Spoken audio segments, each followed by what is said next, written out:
Budget మొత్తం please please please ఈ budget hello hello hello hello time ఇచ్చిన తర్వాత ఆగండి సార్.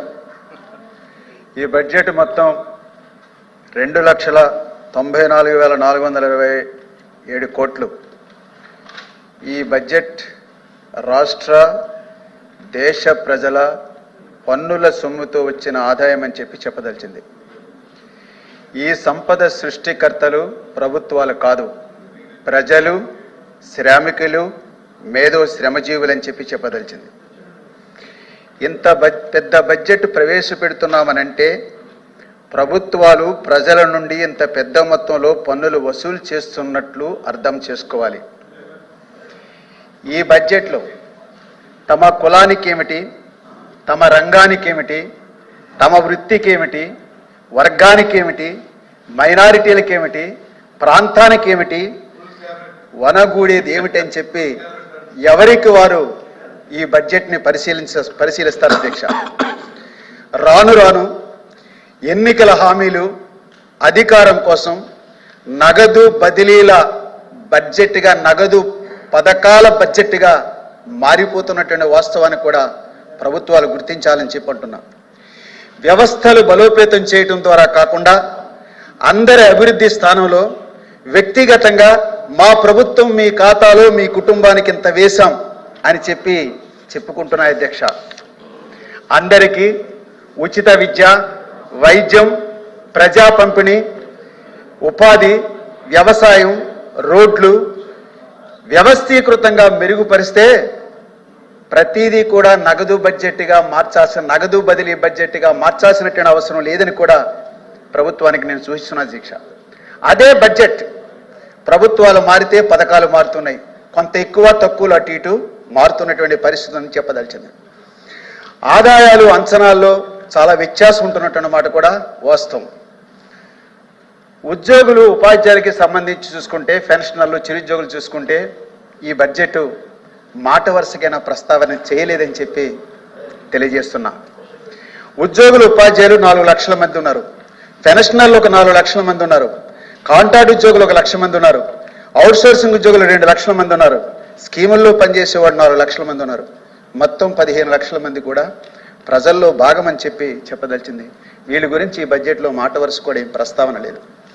గత ప్రభుత్వం కూడా ఉద్యోగులను చాలా మోసం చేసింది. పిఆర్సీలు ఇవ్వలే, సిపిఎస్ రద్దన్నది చేయలే, సకాలంలో డిఐలు అమలు కాలే, సకాలంలో సార్ నేను మాట్లాడుతా సార్, మీరు ఏ రకమైన పిఆర్సీ ఇచ్చారో మాకు తెలుసు సార్, మా అందరికీ తెలుసు సార్. ఎన్ని నెలలు పిఆర్సీ బకాయిలు చెల్లించో తెలుసు సార్. ఇంకా ఎంత అలో అటు ఇటు స్పందన కాదని చెప్పేది. వాస్తవాలు మాట్లాడుకుంటే చాలా ఉన్నాయి. ఇప్పటికి కూడా 11 పిఆర్సీ పూర్తి కాలే, దాని బకాయిలు పూర్తి కాలే.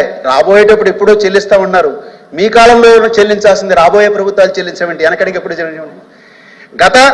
గత జేఏసీ సమావేశానికి, మార్చి నెలలో జేఏసీ సమావేశానికి 35,000 కోట్ల బకాయి ఉందని చెప్పి గత ప్రభుత్వమే చెప్పింది. 35,000 కోట్ల బకాయి ఉన్నదని చెప్పి గత ప్రభుత్వమే చెప్పింది. మొత్తం అన్నీ కలిపి పిఆర్సీ కావచ్చు, డిఏలు కావచ్చు, లేకుంటే ఏపీజేలు కావచ్చు, పిఎఫ్లు కావచ్చు, సరెండర్లు కావచ్చు, మొత్తం ఇవన్నీ 35,000 కోట్లు బకాయిలు అని చెప్పింది. తర్వాత ఎన్నికల సందర్భంగా కొంత చెల్లించారు. ఈవేళ చూసుకుంటే ఇంకా 22,000 కోట్ల పైబడి ఈ బకాయిలు ఉన్నాయని చెప్పి ఈవేళ మేము చెప్తున్నటువంటి పరిస్థితి ఉంది. అలాగే ప్రస్తుతం 12వ పిఆర్సీ ఊసి కూడా ఈ బడ్జెట్లో లేకుండా ఉందని చెప్పి తెలియజేస్తూ ఉన్నాం. ఆ రకంగా చూసుకున్నట్లయితే ఈ ప్రభుత్వం కూడా ఈ 12 లక్షల మంది ఉద్యోగులకు సంబంధించి మాట వరుసకు ప్రస్తావించలేదు. అట్లాగే పోలీసుల సంబంధించి ఇందాక మా లక్ష్మణరావు చెప్పాడు, 3 సరెండర్లు పెట్టుకుంటారు, వాళ్ళు చెల్లించట్లేదు. సంవత్సరం నుంచి ట్రాన్స్పోర్ట్ ఛార్జెస్ ఉన్నాయి, చెల్లించట్లేదని చెప్పి వాళ్ళు ఆందోళన చెందుతున్నటువంటి పరిస్థితి ఉందని చెప్పి మీ ద్వారా తెలియజేస్తుంది. గత ప్రభుత్వం సిపిఎస్ని జీపీఎస్గా మార్చింది. ఈ ప్రభుత్వం ఏం చెప్పింది, ఎన్నికల సందర్భంగా మెరుగైనటువంటి పద్ధతిలో మారుస్తామని చెప్పి ఉంటుంది. అంటే ఓపీఎస్లోకి వస్తారా, సిపిఎస్ జీపీఎస్ కాకుండా ఇంకోటి వస్తారా, అలా మీరు ఏం చేయదలిచింది మొత్తం ఈ ఉద్యోగులందరికీ అనేది కూడా ఈ బడ్జెట్లో మాట వరుస కూడా ప్రస్తావన లేదని చెప్పదలిచింది. అట్లాగే కాంట్రాక్ట్ ఉద్యోగులు, అవుట్సోర్సింగ్ ఉద్యోగులు, scheme workers, daily wage, part time, guest టీచర్లు, రకరకాల పద్ధతిలో వీళ్ళందరూ కూడా పనిచేస్తున్నటువంటి పరిస్థితి ఉంది. వీళ్ళకి కనీస వేతనాలు కూడా అమలు చేయటం లేదు. పైగా డిఏలు కూడా ఇవ్వడం లేదు. ఇప్పుడు 5 సంవత్సరాలకు ఒకసారి ఉద్యోగులకి లేకుంటే చాలా మందికి జీతాల్లో మార్పు లేనప్పుడు ఏడీఏలో లేనటువంటి వాళ్ళకి ప్రతి 2 సంవత్సరాలకి జీతాలు పెంచాల్సిన అవసరం ఉందని చెప్పి కార్మిక సంఘాలు కోరుతున్నటువంటి పరిస్థితి ఉంది. ఆ రకంగా ఈ మొత్తం అందరికీ కూడా సంక్షేమాన్ని ఈ బడ్జెట్లో ప్రస్తావన లేదని చెప్తున్నా. 5 సంవత్సరాలు 7 సంవత్సరాలు 10 సంవత్సరాలు కూడా జీతాల్లో మార్పు లేనటువంటి పరిస్థితి ఉందని చెప్తున్నా. కానీ మీ ప్రభుత్వాలు ఏమో రోజు రోజుకి ధరలు పెంచుతూ ఉన్నాయి. ధరలు పెంచి వేతనాలు పెరగకపోతే వాళ్ళ జీతాలు తగ్గినట్లుగా చూడాలి. పెరగడం కాదు, యథాతథంగా ఉంటుంది కాదు, తగ్గినట్లుగా చూడాల్సినటువంటి అవసరం ఉందని చెప్పి కూడా మేము అర్థం చేసుకోవాలని చెప్పి నేను చెప్తా ఉన్నా. అట్లాగే లక్షలాది మంది అసంఘటిత కార్మిక సంక్షేమ బోర్డులు లేవు, సంక్షేమ బోర్డుకి నిధులు లేకుండా ఉన్నాయి, ఉన్న సంక్షేమ పథకాలు అమలు కాకుండా ఉన్నటువంటి పరిస్థితి ఉందని చెప్పి మీ ద్వారా తెలియజేస్తున్నా. చిరుద్యోగులకి, మిడ్ డే మీల్ కార్మికులకి ఇప్పుడు కూడా 4 నెలల 5 నెలల జీతాలు బకాయిలు ఉంటున్నటువంటి పరిస్థితి కూడా ఉందని చెప్తున్నా.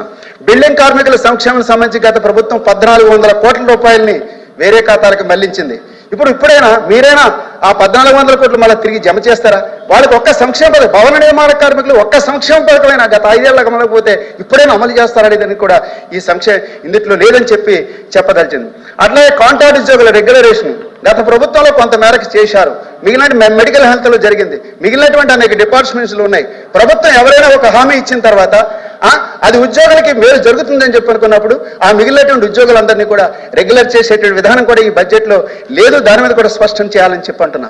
జనాభా ప్రాతిపదికను చూసుకున్నట్లయితే ఆదివాసులకి 6.59 నిధులు ఇవ్వాల్సిన అవసరం ఉంది. కేటాయించింది 2.57% మాత్రమే. అలాగే 17% మంది దళితులకి 6.8% మాత్రమే బడ్జెట్లో కేటాయించారు. గతం కంటే కూడా 1507 కోట్లు తగ్గినటువంటి పరిస్థితి ఇక్కడ ఉంది. విద్యారంగానికి సంబంధించి చూసుకున్నట్లయితే 9.8% నిధులు కేటాయించారు. డిఎస్సి చెప్తున్నారు, డిఎస్సి మెగా డిఎస్సి అంటున్నారు. ఓకే, విభజన ఆంధ్రప్రదేశ్లో ఇది పెద్ద డిఎస్సి ఉంటుంది. కానీ ఈ సంవత్సరానికి ఆ డిఎస్సి లేదు.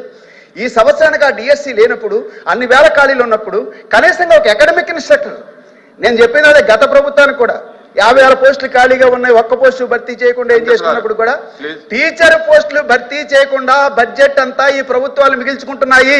గత ప్రభుత్వం కానీ ఈ ప్రభుత్వం కానీ. అలాంటప్పుడు ఖాళీగా ఉన్నటువంటి స్థానంలో అకాడమిక్ ఇన్స్ట్రక్టర్లైనా భర్తీ చేసి ఆ రకంగా ఆ లోటును భర్తీ చేయాలని చెప్పి చెప్పదలిచింది. అట్లాగే మధ్యాహ్న భోజన పథకానికి సంబంధించి మెనూలు మారుస్తున్నారు, కానీ మనీ పెంచడం లేదు. కానీ మెనూలు మార్చి మనీ మార్చకపోతే వాళ్ళకి ఏ రకమైనటువంటి నాణ్యమైనటువంటి పౌష్టికాహారం అందుతుందో ప్రభుత్వాలు ఆలోచించాల్సిన అవసరం ఉంది.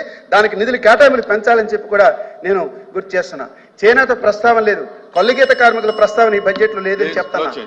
అలాగే పోలవరం పునరావాసానికి సంబంధించి బడ్జెట్ అంటే గత ప్రభుత్వం కానీ ఈ ప్రభుత్వం కానీ మరి అందరూ మాట్లాడుతుంది ఏమంటే కేవలం బడ్జెట్ ప్రాజెక్ట్ నిర్మాణం గురించి మాట్లాడుతున్నారు తప్ప మరి 50% పైగా కేటాయించాల్సిన నిర్వాసితులకు పునరావాసం గురించి మాట్లాడలేదు. దానికి ప్రత్యేకమైనటువంటి కేటాయింపులు కూడా బడ్జెట్లో స్పష్టం చేయాలని చెప్తున్నాం. గిరిజన యూనివర్సిటీ కేంద్రం ప్రారంభించాల్సిన అవసరం ఉంది. విభజన చట్టంలో భాగంగా దానికి సంబంధించి కేంద్రం నుంచి నిధులు రాబడతారా లేదా ఇది కూడా చెప్పాల్సిన అవసరం ఉంది. విశాఖ ఉక్కు సంబంధించి చూసుకుంటే కేంద్రం, ఆ పార్టీ ఈ పార్టీ మీ అందరూ కలిసి విశాఖ ఉక్కు పార్టీని అమ్మేస్తారా, లేకుంటే దాన్ని ప్రభుత్వ రంగంలో కొనసాగిస్తారా, దాని రకంగా రక్షణ కల్పిస్తారనేది కూడా ఈ బడ్జెట్లో రకమైనటువంటి ప్రస్తావన లేదని చెప్పి చెప్పదలిచింది. ఇక తర్వాత రోడ్ల పరిస్థితి చూసుకున్నట్లయితే ఇంకా యథాతథమైనటువంటి పరిస్థితి కొనసాగుతున్నటువంటి పరిస్థితి ఉంది. ఇవన్నిటికి కూడా మరి కేటాయింపులు ఆ రకంగా పెంచాల్సినటువంటి అవసరం ఉందని చెప్పి కేటాయించిన నిధులు ఖర్చు చేయాలని చెప్పి మీ ద్వారా ప్రభుత్వాన్ని విజ్ఞప్తి చేస్తున్నాం.